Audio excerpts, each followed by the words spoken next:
Hello everyone and welcome to my guide on the C-130 in contention as of patch 2.0. So along with the TDS system, there was also a huge amount of implementation into usability for the C-130. This fully ties into the TDS system and goes a little bit beyond it, integrating the in-game parachute system.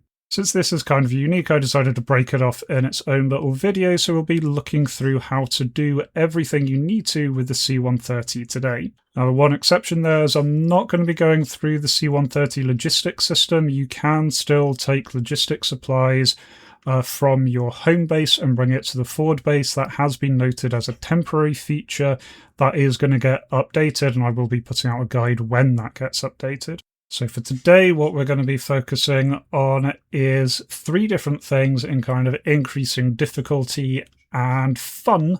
Start off with, we're just going to see how you can do a basic TDS deployment, taking crates from one airfield to another airfield. Then we're going to be looking at how we use the in-game parachute system that is now all combined with TDS. This lets you drop units active wherever you like. And then we're also going to be going about demonstrating how you can do crate drops without landing, which can be really useful and is a hell of a lot of fun. So let's jump into the first part. So first off, let's start simple with just the regular TDS crate deployment system. The C-130 functions as any other transport aircraft that we have here, in that you can load it up with crates, move those crates out of the deployment zone of where you've started, drop them off, and unpack them. Now, the issue there is, unlike helicopters, which can land pretty much anywhere, the C-130 is a lot more limited on where you can set down easily. So by far the easiest thing to do is pick up crates from one airfield and take them to another airfield.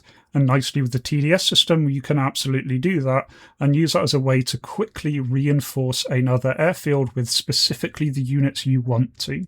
Now, in order to do this, we have the exact same method that we look at with the regular TDS system. I will be linking that video here just now. But in brief, when you're on your starting airfield, you load up using the F10 menu, go to TDS, load crates, and the C-130 counts as a heavy lift aircraft, so you can load 2 crates into the back of it. The only restriction is they do have to be different categories, so the units are broken up into C1, which is your light and logistics, C2, which is your tanks, and C3, which is your artillery and anti-air.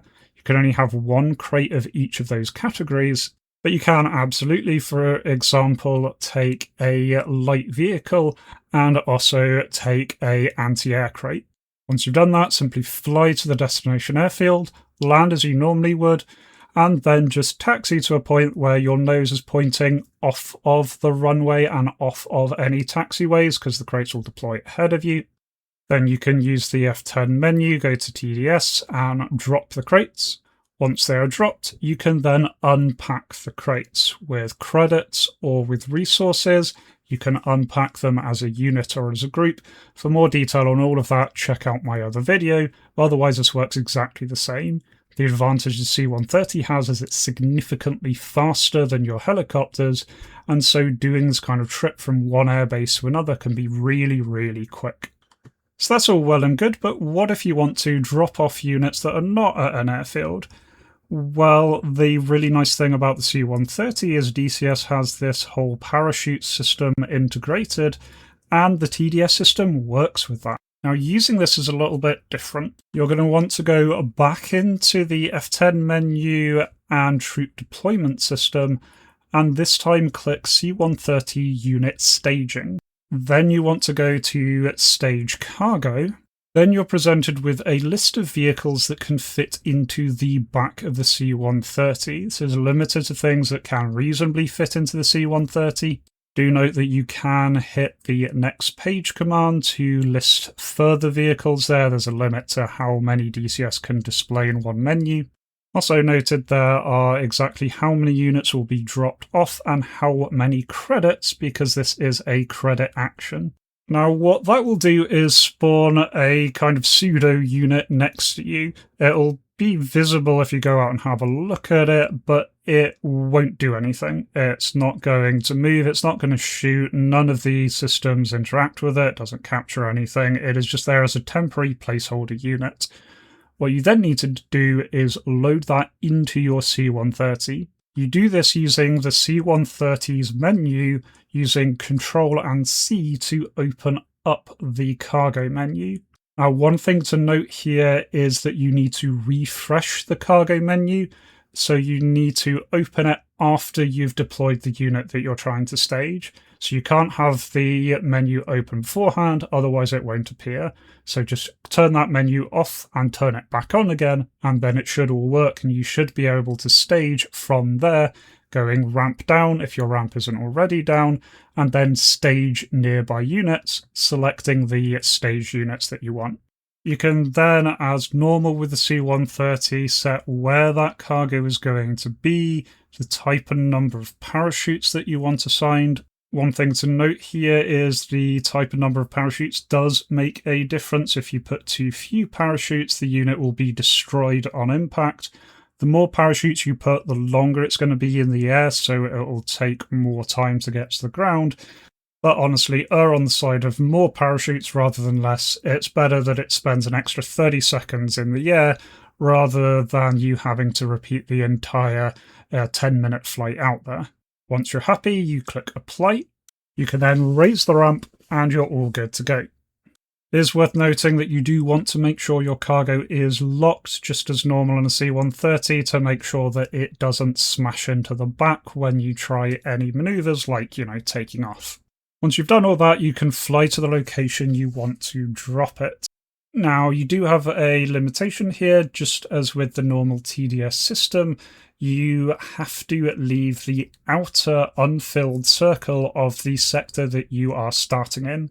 But otherwise, you can drop these crates anywhere. So you can drop them on another friendly base. You can drop them over an enemy base if you can somehow get there intact. You can drop them in the wilderness. When you're approaching your desired target, you can lower the ramp.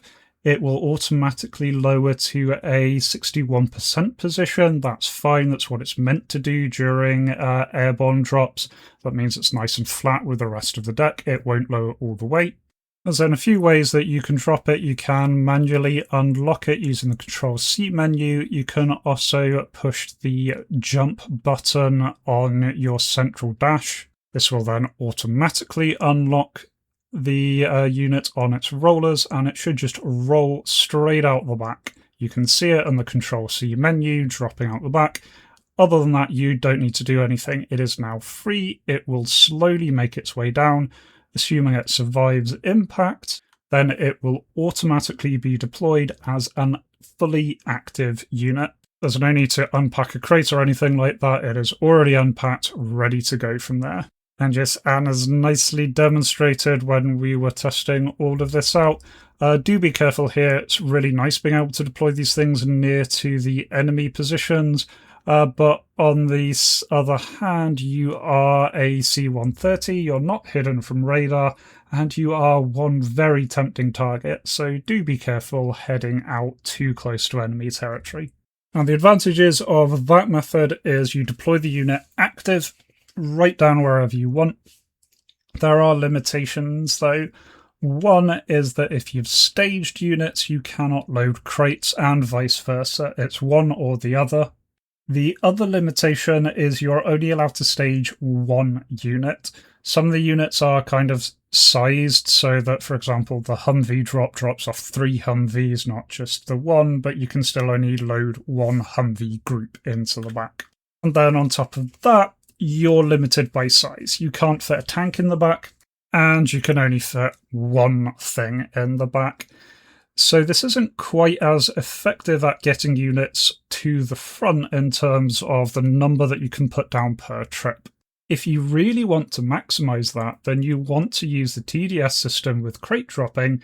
The unfortunate thing is, as I'm sure you know, landing in the middle of the wilderness isn't always easy for a fixed wing. C-130 can do it, certainly. I know some really skilled C-130 pilots who can put that thing down almost anywhere, but it is going to be a challenge. Another way is to airdrop the crates.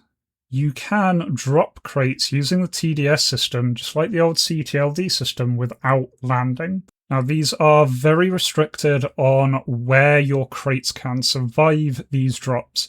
Nicely, instead of the CTLD system, where if you drop it out of conditions, it would just blow up the crate, now it gives you a warning and tells you you can't.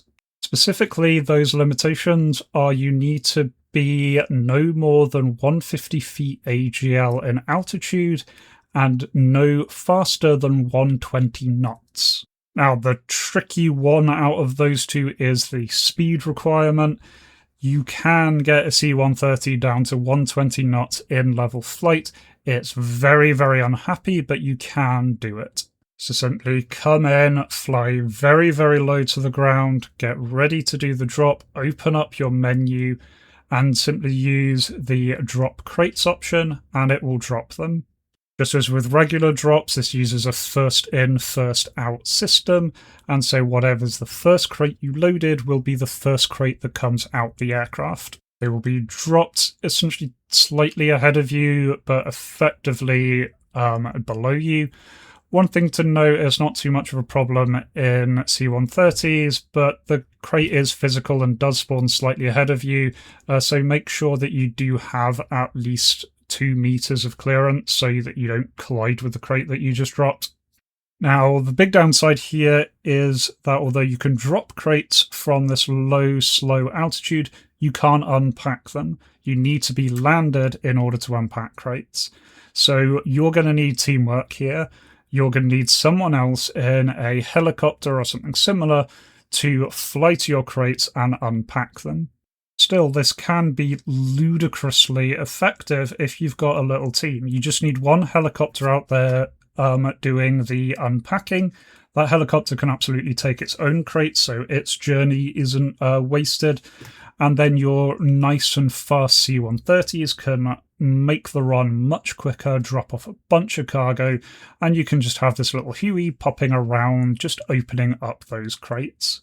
The nice thing about being so slow and so low is you can be really quite accurate with where you drop these things, so you can absolutely still deploy groups, so you can deploy SAM sites. And yeah, if you drop them a little bit off, well, that helicopter that's buzzing around opening up the crates, it can just pick up those crates and move them the last 50 meters if you've misdropped slightly. Now, just while we were collecting footage for this video, we had a hell of a fun time trying this, and we're definitely going to do it in more live situations. It's kind of ridiculously fun dropping off all these crates, having C-130s fly just over your rotor blades, and you can deploy a lot of units really quickly. And yes, just to note, there is nothing technically stopping you landing a C-130, particularly in nice flat areas like we get in some regions of Syria. You can absolutely put C-130 down on the ground, in which case you can just unload those crates and unpack them yourselves if you're feeling confident enough to do that. So yeah, that is the new C-130 systems in a nutshell there. And honestly, I love these systems. I don't currently own the C-130. Just recording this guide with the help of people in my Discord server has made me definitely the C-130 is the next module I'm picking up because of Contention, because of this system. It's amazing the things that you can get up to here. If you have any questions, please do leave them down below and I'll try and get back as soon as possible. Equally, if you have any suggestions for other guides that you would like to see, please leave them down below. I'm trying to cover all the new systems and refresh some of my old guides. I'll definitely be prioritizing those that are requested the most.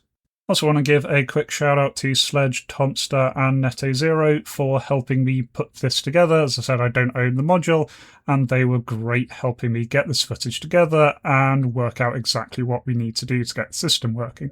I also want to give a massive shout out to my Patreons and YouTube members. especially to Netto Zero and Judas, my 2 Ace tier members. Thank you very, very much for backing the channel. Your amazing generosity keeps this channel going. If you'd like to back this channel for free, then do consider leaving a like, comment, or subscribe. All does help boost this. And if you're looking for more content to watch, I'll be linking my playlist of contention guides at the end here. Thank you very much for watching, and until next time, remember to be kind to yourselves and everyone else. Cheers.